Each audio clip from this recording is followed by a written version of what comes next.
let's talk about Hindu atheism. What is Hindu atheism and why are we talking about it? The reason behind that is wow, that chair makes a lot of noise. The reason behind that is that Hindu atheism is something you have to hear about or at least deal with if you are an atheist in India, or even if you're not and you are part of the cultural discourse in India in one way or another. A Hindu atheist is basically someone who identifies as Hindu but is an atheist, as in they don't believe in God.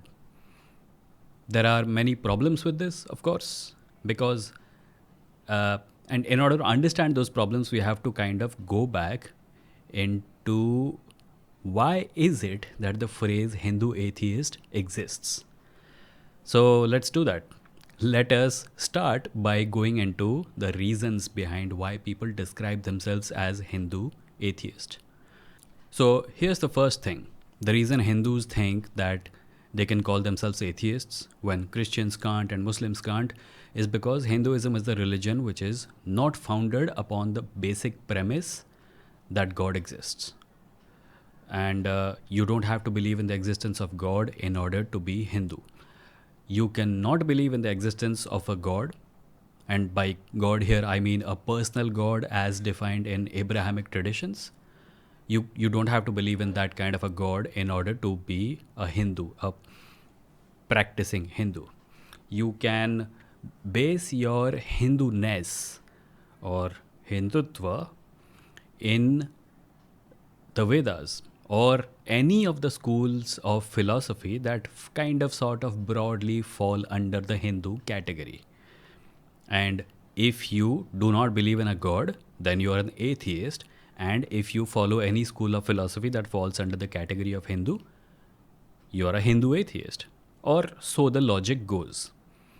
The reason Hinduism is said to be friendly towards atheists is because of certain ancient atheistic schools of thought that existed in ancient India.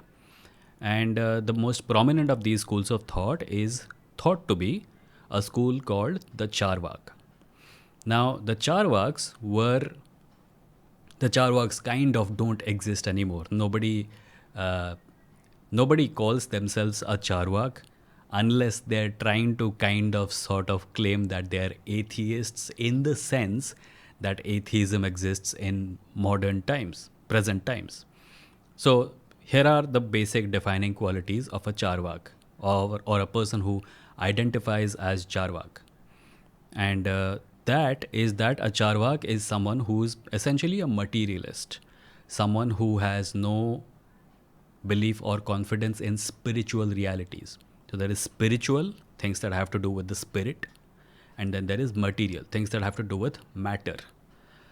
And a Charvak is someone who rejects all spiritual claims and basically rejects the authority of the Vedas, says that the gods don't exist, says that this here reality is all that there is, and that there is no afterlife, there is no karma, and that you should live life as if it is only going to come to you once, and then don't pay attention to people who say that there are heavens or hells after this life, or that there are gods whose benefaction or wrath you have to be worried about, and so on and so forth. Now, here's the thing. The question I like to ask anyone in modern times who calls themselves a Hindu atheist is, do you reject the authority of the Vedas? Do you think that the Vedas are full of lies? If you do, then you can call yourself a Charvak. But if you don't, then the only reason you're appropriating the label of Charvak is because you want to be called an atheist.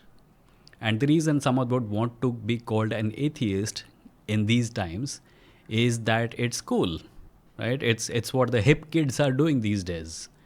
It's where it's got the smell of Richard Dawkins and Christopher Hitchens in it, and a little bit of Sam Harris also.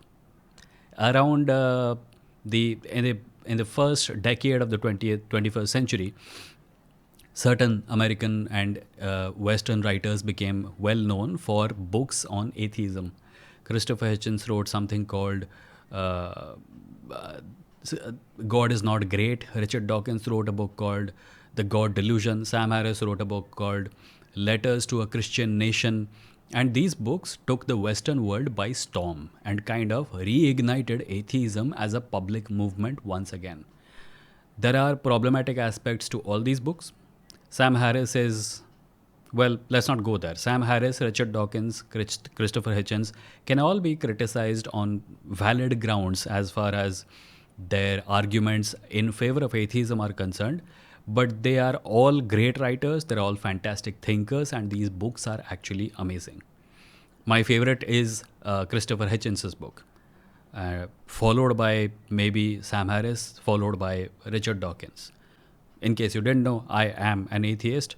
The reason I'm making this video is that I want to be identified as an Indian atheist and not a Hindu atheist, and about the problems with the label of Hindu atheist. We already went through the part where I explained why the label Hindu atheist exists, and then I kind of went into why atheism is a label that is being appropriated by modern Hindus. Now, the last part is why I don't identify as it, or why I think the identifying as a Hindu atheist is at least a little disingenuous, because as I have said in my previous writings, etc., atheism in India is a little bit of a Hindu privilege. A normal Hindu, upper caste Hindu family, a boy wakes up one fine day and tells his parents, I'm an atheist, I don't believe in God. Their parents will say, yeah, fine, just eat your breakfast and go to school. Nobody really cares. Belief in God, as I mentioned previously, is not a primary aspect of Hindu-ness. You don't have to believe in God. So, rejecting the idea of God isn't in itself something extremely revolutionary in the average upper caste Hindu family.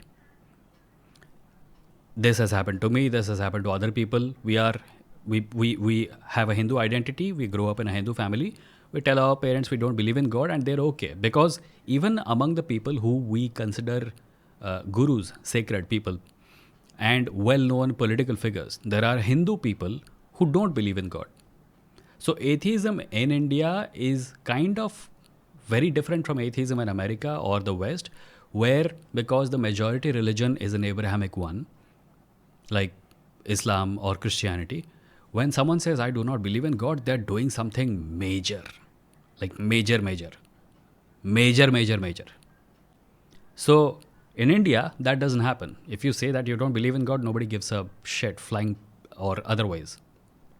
And therefore, what happened when atheism became the hip thing over here in India is that a lot of people, a lot of Hindu youngsters, upper caste Hindu youngsters, decided to become atheists because it was cool. And this is a thing that has been written about over in the West also, the rising ranks of edgy teenagers who don't believe in God, who can't reason themselves out of a hole, but who will spend their days from morning till night making fun of religion or religious people, which I suppose has its place, but some people do overdo it and I don't like it. But that's not the point of this video. The point is, Hindu atheism is, for the most part, in my opinion, a useless label. It does not mean anything, and there is significant amount of dishonesty behind it. Because the Charvak philosophers back in the day, who were materialists, who did not believe in afterlife, gods, the authority of the Vedas, the Brahmanical system, etc., they're not here anymore. The only thing that remains of them is their memory. And when an upper caste Hindu tries to pass off as a cool atheist because he thinks that his religion allows for atheism, what he's basically doing is he's appropriating something. He's appropriating something that, in all honesty, if that person were to be honest with himself, he would not be able to. Because if this person went to his family and said, I don't believe in God, his family would not care. But if this person went to his family and said, I don't believe in any sacred gurus, I don't believe in the Vedas, I don't believe in karma, I don't believe in the caste system, that would be something. That would be something. So I think that is the true test of how how how true you want to be to the Charvak tradition, right? Because that will at least cause a family member to raise a brow.